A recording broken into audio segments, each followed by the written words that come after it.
This week, join me as I catch up with my good friend and publisher of RV Today magazine, Damien Ross. In this episode, we talk about the devastating floods in Texas and their impact on the RV community, Damien's recent move to the RV capital of the world, Elkhart, Indiana, and the latest updates with RV Today magazine. We also dive into a fun game of Two Truths and a Lie, RV edition, and discuss the intricacies of RV manufacturing, including RVs designed by social media influencers. This is RV Miles. Chances are you've seen them on the road. That's because Blue Ox designs and manufactures the best towing products in the industry. Just look around. You'll find them on highways, in campgrounds, and anywhere you find people traveling in the great outdoors. From award-winning tow bars and base plates to a full line of weight-distributing hitches, adjustable ball mounts, and now they have fifth-wheel hitches too. With Blue Ox, towing doesn't have to be a drag. Visit BlueOx.com for more information.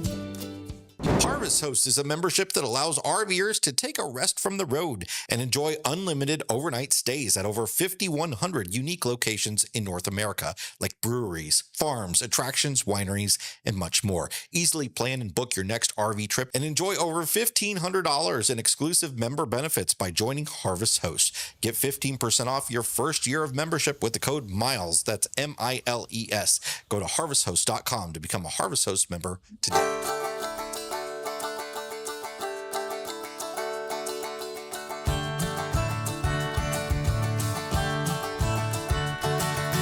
Welcome to episode number 369 of RV Miles. I'm Jason. I'm coming to you from Charlottesville, Virginia. My oldest son is at a film camp these 2 weeks, so Abby and the other boys are back home.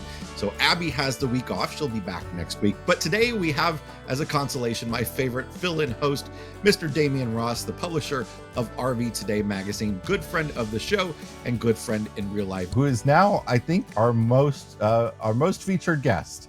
Welcome back to RV Miles, Damien.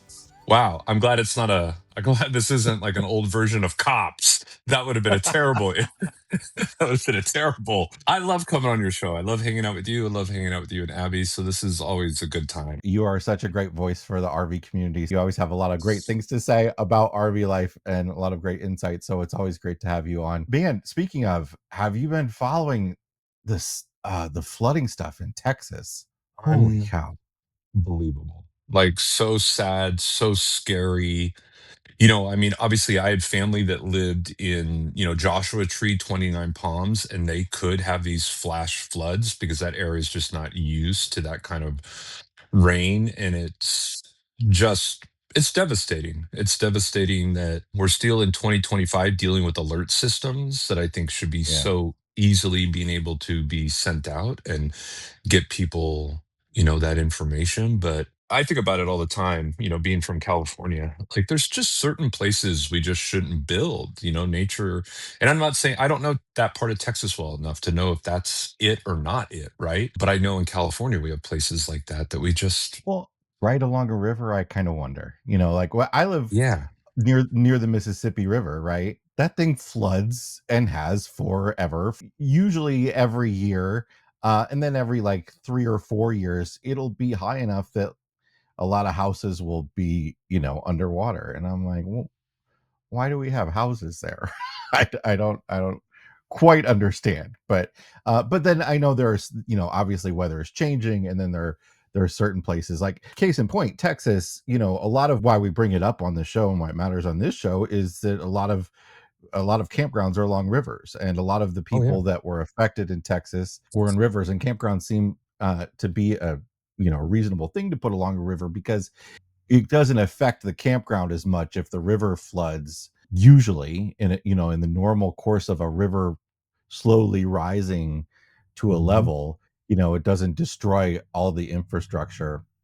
A campground can survive the occasional flood, but this flash flooding stuff, I mean, the stories that are coming out in the aftermath, though, of the people that have saved lives, like there's this one rescue diver that they say has saved dozens and dozens of people. There's a story of this campground owner that heard that there was a potential for this, just heard social media stories, and lived 25 minutes from his campground. And this all happened in the middle of the night, and he rushed there and just started banging on doors, and is credited with saving a lot of people. So there's some great heroes happening in this story, but it's a little bit frightening. We've had some flash flood alerts around where I am. Luckily I'm not in any low ground. I always think about people that are boondocking out west. They'll camp in a wash. If you're from the Midwest like me, you have no idea that this dry wash that looks like it is a historic riverbed could ever Right. flood until it happens, and it's insanity. So thinking certainly about anybody that was affected down there, anybody that's of course lost their lives and lost their RVs, and all the campgrounds that have been affected, and all that. So you're definitely all in our thoughts down there. 100%. Damien, what's going on? What's new at RV today? Well, I mean, obviously, I haven't been able to say this on the show. So purchased a ranch in 2021 in Oklahoma. I remember when they would say that, like some of the property I was looking at is like in the 100-year flood plan. And I'd always be like, how long has it been since a flood? And they're like, I don't know, like 90 years. And I'd be like, yeah, I'm gonna skip on that one. But so, I mean, everything I built there, I did with the idea of full-time RVers, right? I was still doing rootless living. I hadn't launched RV Today really yet. Like the first issue was about to come out. And then I figured out pretty quickly through the building of a barn and even trying to get someone to come out and clean it. It's very difficult in that rural kind of area of Oklahoma. Like I make the joke, if you're not in the oil, cattle, or meth business, it's really hard to find workers out there. People from Oklahoma, they like that joke because they know I'm spot on, It's like when I make fun of California, my California friends get it because it's spot on. And so I think those plans got a little crushed, but then also as I launched RV Today, I started spending more and more time in obviously the RV capital of the world. I think last year I came here 17 times, and we're talking about flying in, renting a hotel, renting a car. Yeah. And I did the math and it was like, I could have bought a small little house here somewhere and like just a fun little Jeep to drive around. And I realized that it was really hard to get appointments like the certain week that I happened to be in town. And I was like, look, if I'm really going to go all in with an RV owner's publication, and I'm so fortunate that 85% of the business is in one county. So it took a lot for me to say, okay, what I was trying to build out in Oklahoma, cabins where, people could get out of the rig for a little while, maybe work on their rig, have a shop with a studio, just things of that nature. But then the logistics of actually ever getting rigs to Oklahoma, obviously that wasn't part of the plan in 2021. At being 30 minutes outside of here somewhere, it'll be so much easier if I build a studio. If I build some fake campgrounds. I'd really like to produce all the content for RV Today, photos and videos, where we've been a little bit of a mix between what manufacturers give us, what other content creators are doing, and then what we do. Probably very similar to you. And if I can just get to the point where it's all very exclusive content that we've created, I think it'll just be better for the brand. So I'm here now, and I mean we can come back to this, but I purchased the rig that you guys helped Well, develop. for those that are watching, if it looks like we're sitting next to each other on the Yeah. sofa, but not, I we should do have. have I the wish I would same have known your background. camera. I should have done like the reverse. Like it's like we're playing Battleship and we're just right there using the same tripod to put our cameras.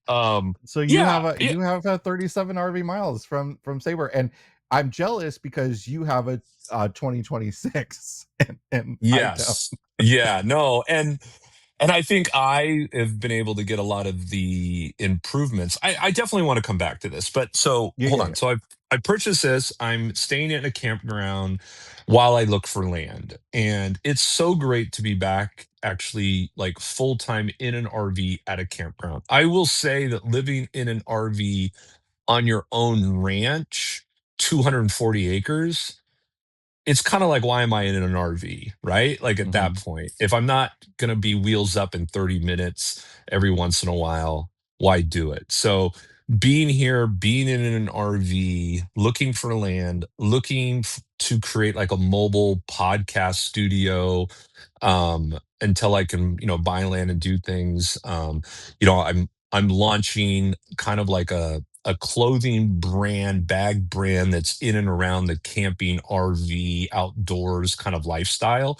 And it's something I've been working on for a long time. And my biggest obstacle was a creative director, and I found someone now. So we're moving really kind of fast with that, which is great. Just being here has been huge for me because I it's so funny. I make this argument all the time. You look at an analog business like the RV industry. We're making an analog product. We sell it at shows or dealers. The salespeople fly to shows or dealers, right? We're working with influencers or people that are actually doing it. So it's all analog high touch. I think it's something like 95% of all RVs are sold in person, right? And yet they focus most of their advertising, not marketing, just advertising on digital. And I made the thing, it would be like, can you imagine if Amazon, the only ads they ran were newsprint?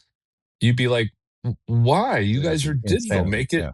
Yeah. And so, that's my biggest battle out here is reminding people that not everyone consumes content via video or a blog. There are people that still read books, listen to LPs, take Polaroids. There's still that segment. And I think it's just good to make sure you have a little piece of every pie. And I think back to my agency days, 20, 15 years ago, begging people to do some digital. And now we're fast forwarding, begging people to do some traditional. Partly too, because I think they're priced out digitally. I think they Mhm. missed that ability. I think I've talked to you about this, that I've created a fake avatar. You would think I was cheating on my wife, not married. So clearly not So it's cheating on okay. her. Yeah, but it's basically I was me in this avatar, basically telling Amazon, Google, YouTube, I'm a woodworker and I'm an RVer. All I see are woodworking ads. Now, am I saying that RV industry is bad at advertising? No. I'm just saying the woodworking industry, they see me as a big client because I've spent thousands on woodworking equipment and there's no link to my RV that I purchased in 2017. So, whatever the Mhm. bid rate is to get in front of me, DeWalt is beating any RV company over and over and over. So, I was talking to Dan with RVTV, and obviously I always talk about you as well too, because I think it's an interesting segment. Now you are very digital, but obviously you're probably the most respected news source by Mhm. far when it comes to covering both industry and consumer facing. It's one of the reasons where I'm like, yeah, it's not anything I ever want to do. I mean, I don't mind there being competition in space, but when someone's kind of really killing it, it's like, do we really need another Uber? You know what I mean? Like, it's one of those things, right?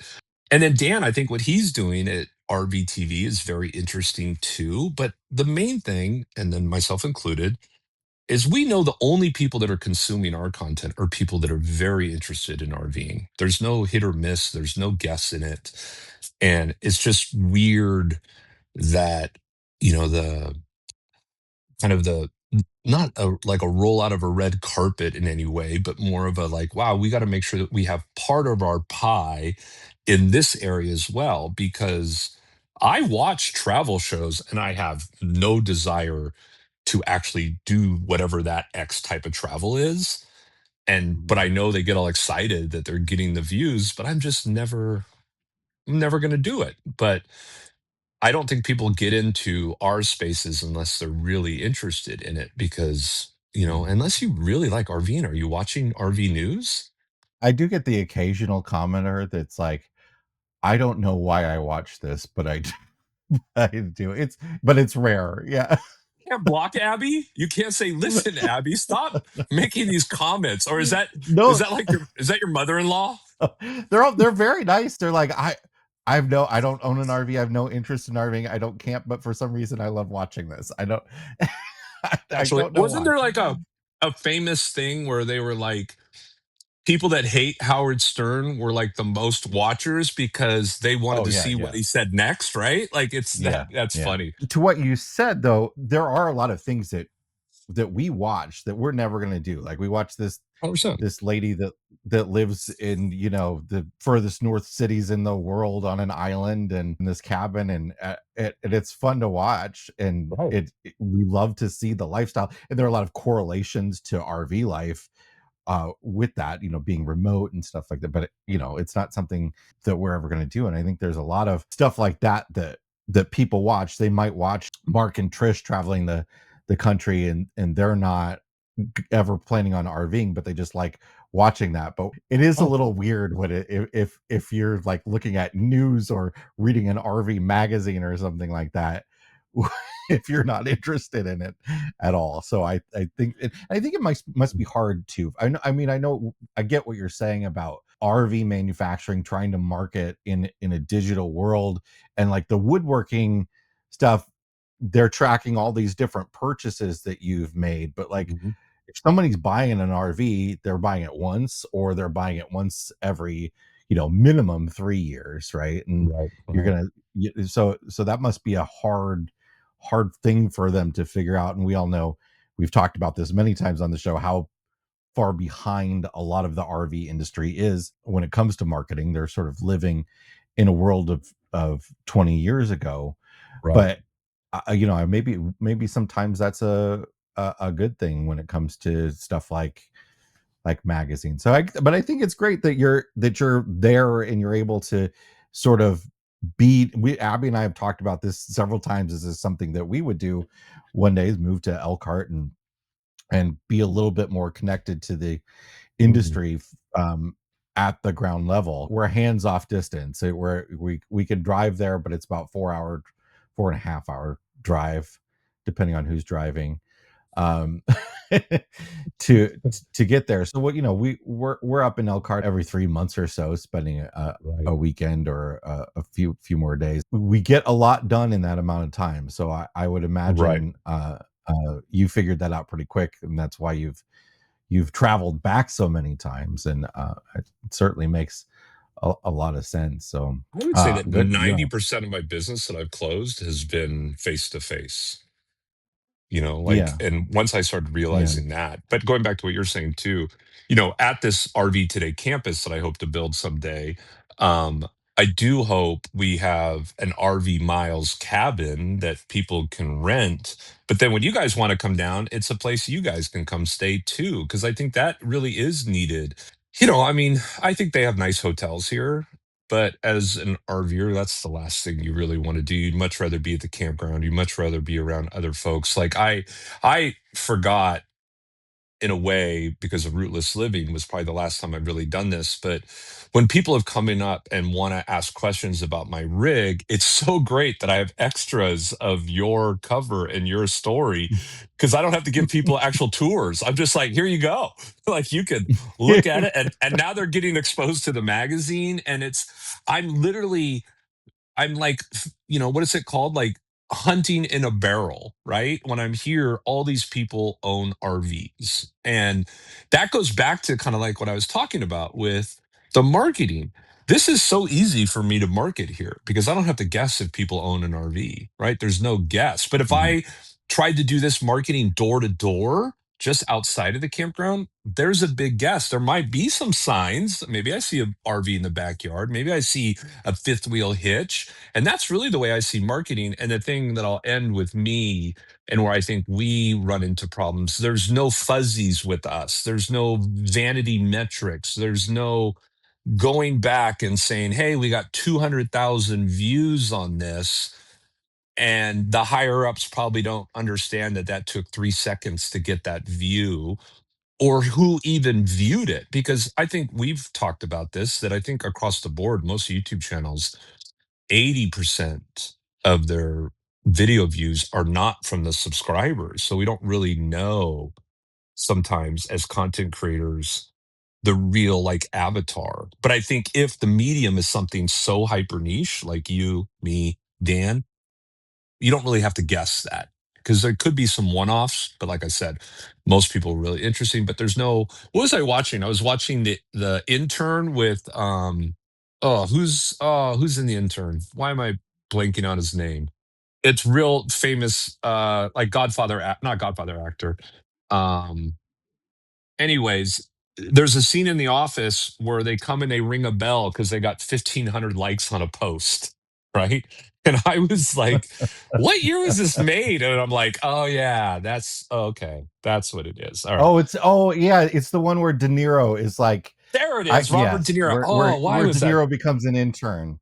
I've seen a Yes, lot of clips of that one. Yeah. yeah, and it's just so funny that he's in this open office. It's all trying to be trendy, and they have this bell that they ring, and it's like ding ding ding ding. Our last post got 1,500 likes, and everyone's clapping. And I'm like, dang, they were making fun of that in 2014. They were making fun of that a decade ago. So to me, that I just thought that was funny. So RV today is doing great. It's a grind. I'm very lucky and fortunate that we are the reverse of most magazines. All magazines have pretty much an 80-20, and 80% being advertisers, 20% being subscribers if they have a paid subscriber. We're actually the reverse. We're 80% subscriber based, 20% advertised revenue based.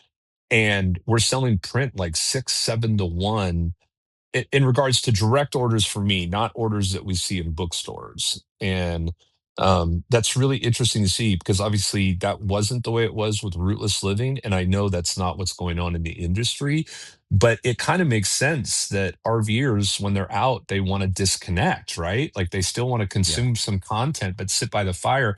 Hey, if anyone's listening and knows how you can make this paper a fire starter that doesn't have toxins. Oh, I would love that. I'd love, read and burn, right? Read it and then start a fire with it, but you don't get poison. More in a moment, but first, if you're like us, you absolutely need internet on your travels. And the sponsor of today's video is a great internet solution for travelers. It's a cellular device that works on multiple carriers from a company called Travelfi. Travelfi allows remote workers or anyone on the move really reliable internet access that allows you to move around freely. You don't have to have a permanent location at all to set it up. It's a small, compact device with no contracts and no commitments. You just pay for the months you use, and it just works really well, really quickly, really easily. And if it isn't working for you, they have a US-based call center to help you troubleshoot. Travelfi allows you to stream, work, and play on the go, whether you need internet in your RV, your cabin, even your hotel room. You can get internet in so many different places thanks to their multi-carrier network, and you can browse and work in confidence and comfort. When you go to their website and use the code RVMiles15, you can get 15% off your device order. Again, no contracts, no commitments. You just pay for the months you're using it for. If you're not traveling in the winter, you don't have to pay for it in those months. There's a link in the description below, or you can go to travelfi.com. That's TRAVLFI.com. There's no E. TRAVLFI.com, or go to the link in the description and use code RVMiles15 for 15% off. More in a moment, but first, this episode is sponsored by our friends over at eTrailer.com. If you've ever been looking for a place where you can buy spare parts and replacement parts for anything that breaks on your RV, eTrailer is it, and I mean it. They are great people. They try to get their hands on every product they use. They have tons and tons of tutorial videos on their websites about so many different products. You need a new RV air conditioner, you need a new water pump, you need new 12-volt light fixtures, whatever it is, eTrailer's got it. And they have lots of accessories for trucks and cars as well. When we bought our new truck, I bought all the accessories over at eTrailer.com. They've got hitches, window shades, tow chains, anything you want, they've got it. And many different buying guides,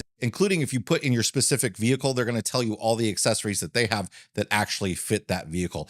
If you head over to the link in the description when you buy something on eTrailer, you get free shipping for orders over $99. That's eTrailer.com. Go to the link in the description for free shipping off of orders over $99. So you've been such a great supporter of us over the years, and we really appreciate it. And we were fortunate enough to be on the cover of RV Today, like you just showed. And so that's the current issue available in bookstores. The current Right. issue online is the newer one, the current digital issue. But that's the one available in bookstores. But you've got the print version. You can subscribe and get them in the mail. You can get them digitally if you want. But you did such an excellent feature on this rig. We were so proud and so thankful of the number of pages you gave to it, and we thought that was the end of it. But then you went out and bought one. I did. I think, I'm pretty much a guy that says you got to put your money where your mouth is. And I really do believe that these partnerships are really important with the industry. I think it's really important that the manufacturers start teaming up with people that actually RV, that are not trying to create like a pimp my ride type RV with, like, funny little things that really don't matter to the majority.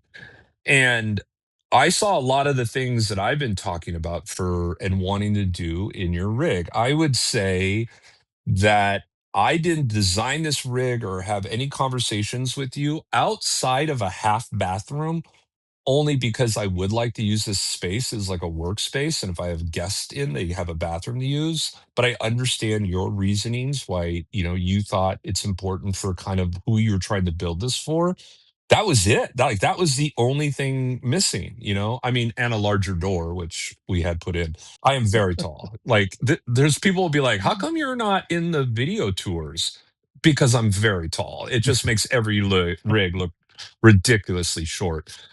It's something else I talk to manufacturers all the time. I don't understand why we have ceilings that are 10 feet, slides that are 8 feet, but doors that are 6 feet. I mean, think about doing that in the real estate market, right? Like, the one thing that is so trendy in the real estate market in the last 10 years are really big front doors.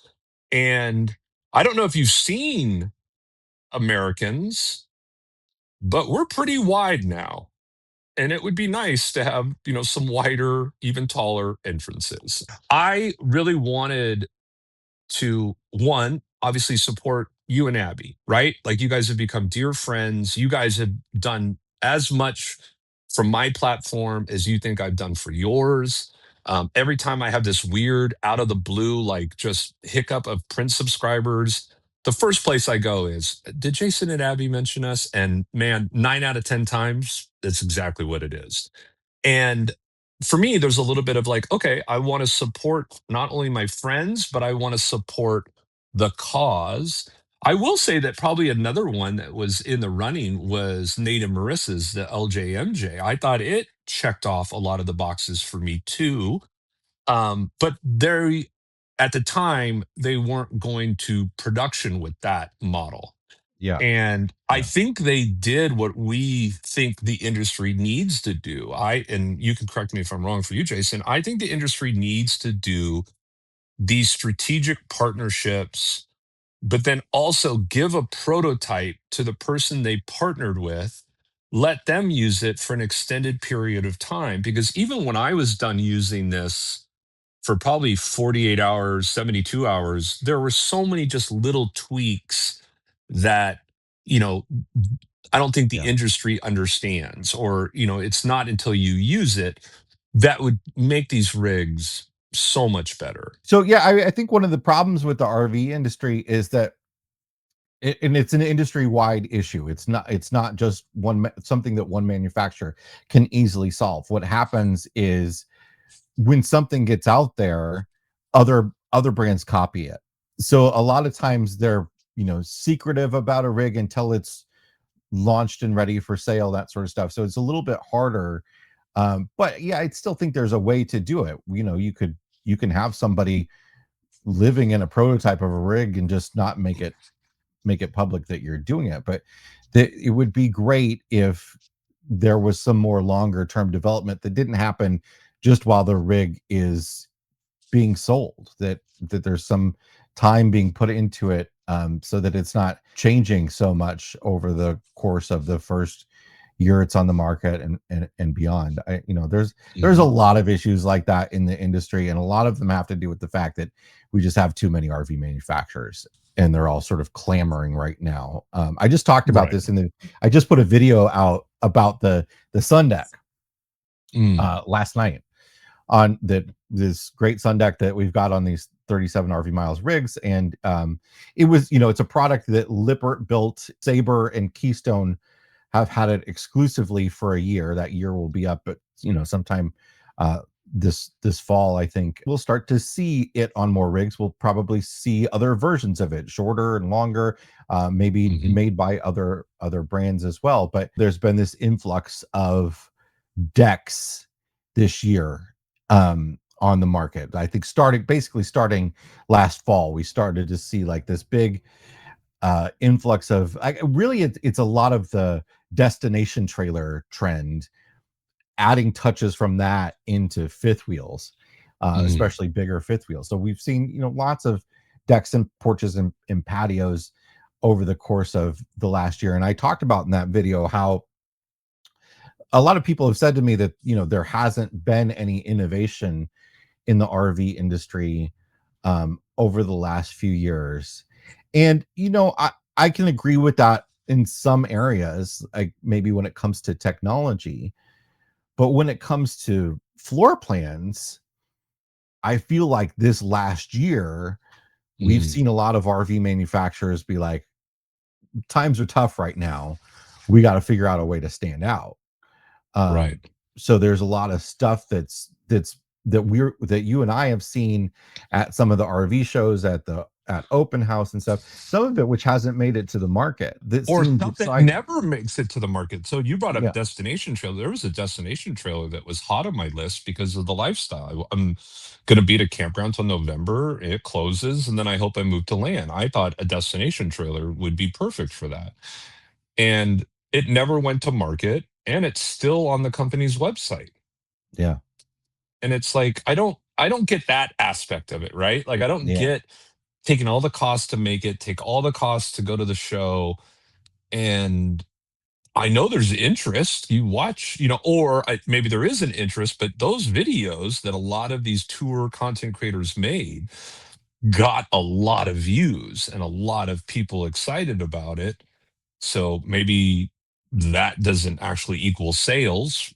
I don't know, but I know I wanted to buy one and still probably would have in a way because I thought, because that's the other thing too that I have to be careful with. You understand this, that when you purchased a rig and you're in the business, like people think you're choosing a company or you're choosing a partner. Now I'm really lucky that Sabre or even most of Forest River wasn't advertising with me. So it's not like a hey, you give me a rig and I give you ad space or I give you content. You can't buy yourself into our content in any way.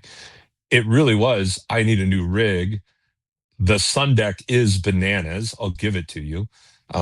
I think if we had the side Sun Deck and a small back Sun Deck going off that office too, I mean, almost a wraparound, I'd be like, oh, this is being able to go outside. Like even right now, it's a rainy day yeah, here in Elkhart. I've got my two little chairs, sit there, drink coffee, put my legs up. The hardest thing about the Sun Deck is the amount of people that come by and want to ask questions about it.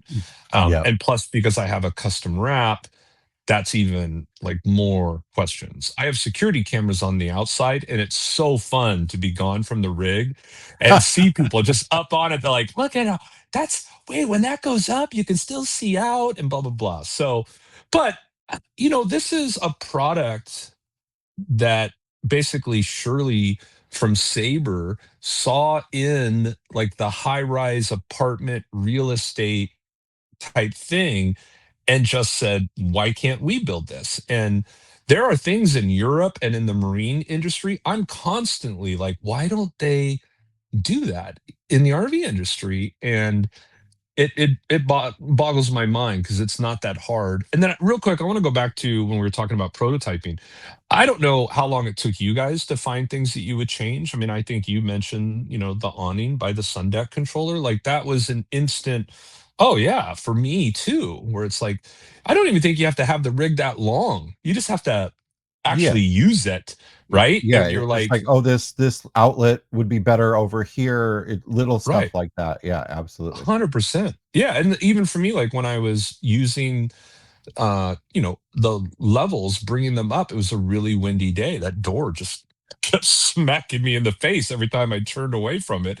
And it's like, okay, that needs a latch. Clearly, right? It Yeah, needs like a front door latch. And it's just those little things that it just you don't realize it until what's on paper doesn't always work in real life. Yeah, and part of the problem, and it this goes into like what you were saying about some of these destination trailers that didn't make it to the market, is like it's still the challenge that a lot of RV manufacturers face. Maybe they shouldn't be looking at it like this, but it's the reality is that the buyer is not us. The buyer is the Right. dealer. The Right. dealers are the one that are making orders from these manufacturers, and depending on who that dealer is, they have a lot of opinions about what they think can sell and what they think won't sell, and whether they're right or wrong, they're the ones making those decisions. So in the end, a lot of times what they say goes. And Right. I don't think manufacturers should look at it that way, because if you do make the change anyway, the customers are eventually going to tell the dealers, "Hey, this is great. This is what I was looking for." We know a lot of people these days, maybe even the majority of people these days, are going into a dealership with a lot of knowledge about what they're looking for, Hmm. where in the past, maybe they're just kind of wandering around and getting excited about things. Well, now they watch a lot of social media content, they listen to podcasts, they read magazines, whatever it might be, and they're getting a lot more knowledge in advance of making that purchase. And that goes for everything we do, right? we Right. Right. when we buy a vacuum cleaner, we have now this incredible ability to read all kinds of sorts of reviews and watch YouTube videos about how somebody uses it in their life, and read the individual comments, and decide if we're similar to the person that's talking about it, and if their needs match up with our needs. And there's a lot of knowledge that consumers have at their fingertips now that they didn't have years ago. And I think sometimes it's a bit of a cop out. It's a bit of a hurdle to be listening to these dealers and what they insist is reality, when that's not always true. I always tell this story of when I was at the Elkhart open house one year, and um, I think it was my first year there, and this dealer is walking through these rigs and is like, "Ah, there's too much white. It gets dirty. My customers don't like white. It gets dirty too fast. Everything needs to be brown." For a long time, everything was dark brown in all of these 100%. RVs, and an ugly, awful brown. And now, and then the pendulum swung too far the other way, and we had all this white, sterile stuff, the millennial grays, as people like to call it. And now we're I think we're doing stuff like what I think this interior in the Sabre does well. You've got two-tone cabinetry, and you've got a little bit warmer whites, and the pendulum's always going to swing around. But when some of these dealers that are stuck in the mud aren't staying up with trends, that can cause a lot of lag in the RV industry. And when people ask why is the RV industry so far behind when it comes to interior design, often that's the reason. So they might put these really cool floor plans with really cool interior design out at open house for dealers to come look at, and nobody makes an order. And and then they got to decide what to do. And I think that's a real challenge. Yeah, so I think your analogy, if we take it to a different industry, my background is very much in basketball. It was a big part of my life for, almost 40 years. And what I think would be funny is the analogy is basically that would be like Nike talking to the coaches and the owners of the team to get an idea of what the players would want to wear and use. Yeah. And it's a backwards model. I saw at one of the open houses, the manufacturer was leaving like notepads where you, as a dealer, could write a comment. And of course, I just wanted to read those. And I thought they were so off base to what RVers would really want. And I think, going back to, I think there's two examples where you can say nobody's listening to the RV owner. Just like I think the vast majority of America wants to get rid of time change, right? But there people in charge are saying no to that, right? So for me, it's explain to me why we have speakers outside, right? Why we have to have that cost when 90% don't use it, and the 10 that do probably get annoyed when other people use it. That's not the experience I want to come to the campground. I don't care if you play music Well, I you like. don't sometimes the RV buyers are wrong too, and Right. there is a level of that, and the manufacturers are hearing that, oh, that's outdoor speakers or something that's on 10% of owners' checklists, or, Right. or prospective owners. So, well, why not put it on? Because that additional $20 that we spent on doing that, and I'm being generous there, um, So, might gain us 5 or 10 more buyers for that unit, and it was worth it. The reality is you can't just listen to the buyer. If Apple just listened to the buyer, we'd have the most excellent fax machines in the world. oh yeah, it's um like that joke with Henry Ford that I like to quote. If I asked my customers what they wanted, they would have said they wanted a faster horse. I don't think it's actually a real quote by him. yeah. But I will say that, I can walk around here at night and I would say 100% don't have music playing, right? And if they do, I probably see more speakers at the pool than I see at the campsite, where people bring their little Bluetooths and they sit out. The exterior shower being on, the driver's side, backside, opposite of campsite of the RV. I just don't see the reality of that, right? Like, if you're boondocking or you're at Magnolia Beach, what's the point of getting all rinsed off and then walking around and getting all sand and dirt on your feet again and then trying to go up in the rig? How do you wash your kids off? How do you wash your dog off? And then if you're at a campground and you, for whatever reason, you want to use your exterior, now you're doing that in your neighbor's front yard. You're out there. And I want to do funny video series about these things where it's like literally me outside showering, and then the next shot is from Yeah. inside of the RV where these people are the, having their dinner and I'm sitting there getting all the mud off of me. So, the one guy that actually uses an outdoor shower as an outdoor shower, and it's right. standing there. Do we even Yeah. need those? I've only used my exterior hot shower one time, and it was because it was mandate that I hot wash my kayak before I went in this lake. And I guess I'm a little bit of a rule follower, so I did it. But I've always been grateful that there's a cold hose connect on my previous fifth wheel. I'm appreciative that you guys have put one on this. It'll make for keeping that patio so much cleaner. And I know we don't have control of design elements, and I don't know what you think, but if there was a way to easily access the sun deck from the exterior, some sort of step system, something, I just thought, oh, what a great, like, almost mudroom experience. If I am really dirty, I get up there, I can hose myself off, and then I come in.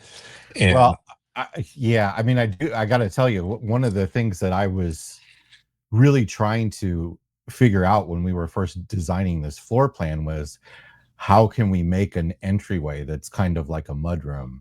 right, And it ended up, any way we shook it out, it ended up taking up too much space. right. Um, but that is still something that I would love to be able to explore, having the ability. And I know, sometimes that's a good reason for a second bathroom with an exterior entry, is that you can come in and, um in your dirty shoes, and wash stuff off, and all that sort of stuff. Going back to what we were talking about the dealers, if I had to tell you what I wanted in a rig, obviously I didn't know about the sun deck at the time, so I would say I wanted an outdoor space that's mine, so some sort of patio, but I didn't want a toy hauler. I wanted a sectional couch. I needed a little private office space. I wanted some other designated sleeping, but then also be able to fold out sleep when the kids come visit. Obviously, it needed to be a certain height for me. I wanted a kitchen that could almost look like an entertainment if I wanted to have a bunch of people in and be really like a cool open space.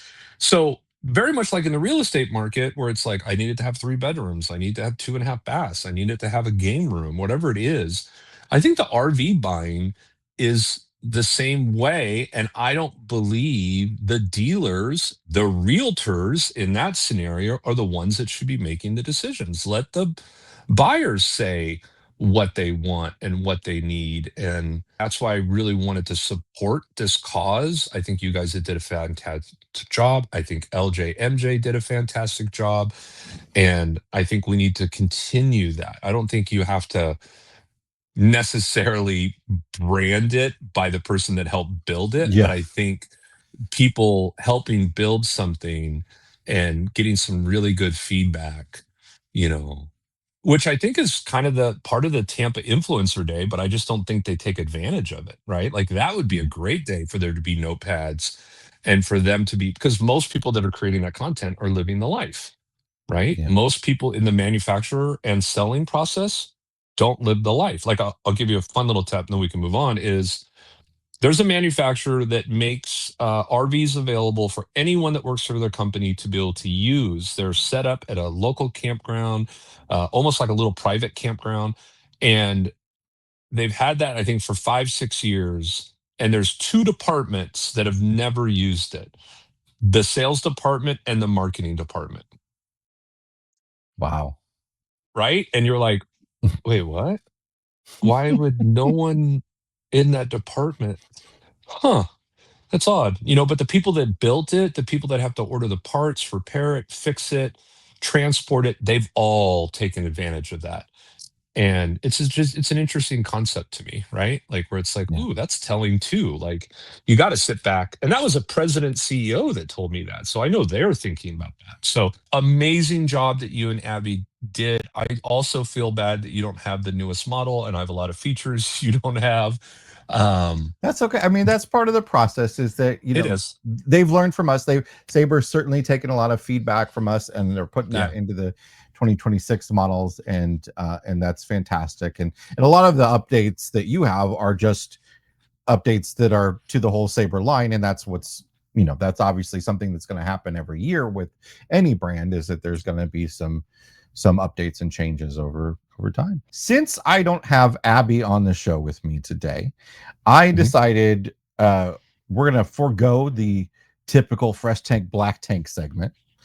Okay. And what I would like to do is play a little game with you, my friend. Ooh, okay. And it is essentially two truths and a lie RV edition, right? Ooh, So I got 9 questions for you. I'm going to give you 3 options. 2 of them are true. okay. One of them is not. If you Mhm. get over 50%, 5 out of the 9 right, Okay. we will donate $100 to the charity of your choice. And if you don't, we'll donate it to the charity of our choice. This segment is sponsored by Liquefied RV Toilet Tank Treatment, the no BS treatment that liquefies your waste. You can find it in Walmart stores or on their website at liquefiedrv.com. Question number 1. You can camp next to a 12-foot tall potato in Idaho. A couple once spent over a year full-timing in a converted Taco Bell, or Yellowstone National Park was once home to a drive-through McDonald's. I think the first one's the lie. In Boise, Idaho, there is an Airbnb called the Big Idaho Potato Hotel. It's a giant concrete potato. It's 12 foot tall. I guess that's giant. Yeah, yeah. You can sleep in it. It's built from the retired Really? Idaho Potato Commission's Big Idaho Potato Tour trailer. So it is somewhat RV related, but that one Yeah, yeah. was a truth.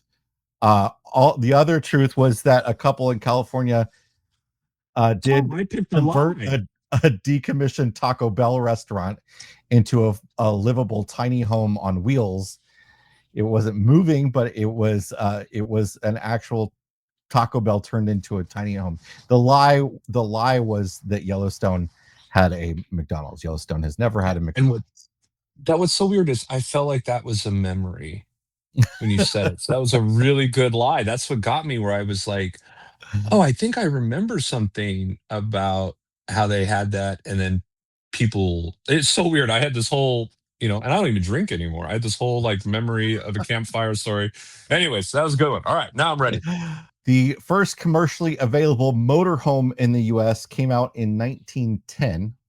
An RV once broke the land speed record for vehicles over 10,000 pounds.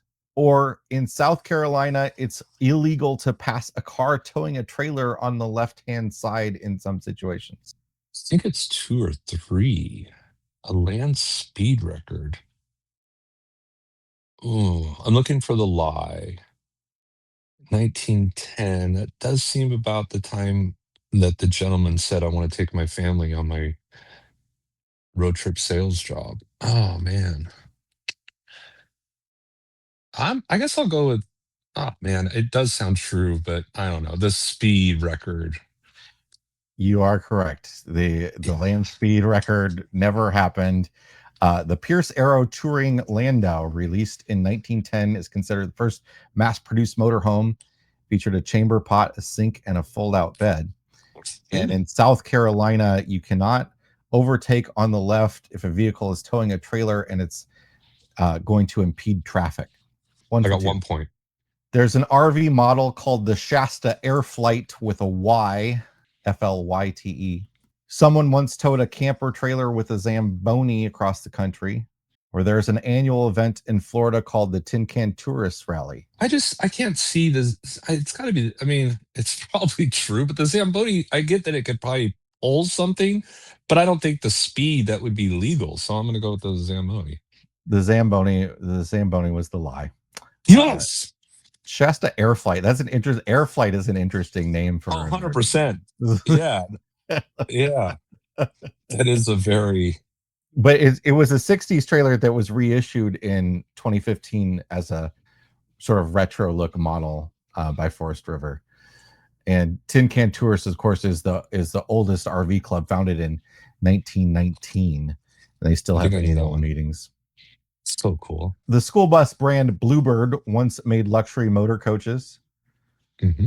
In 2022, a man biked across the U.S. towing a teardrop trailer behind his bike. And Winnebago once made a pop-up camper called the Jelly Donut. Oh, I think it's 3 because I feel like the first 2 are true. That's correct.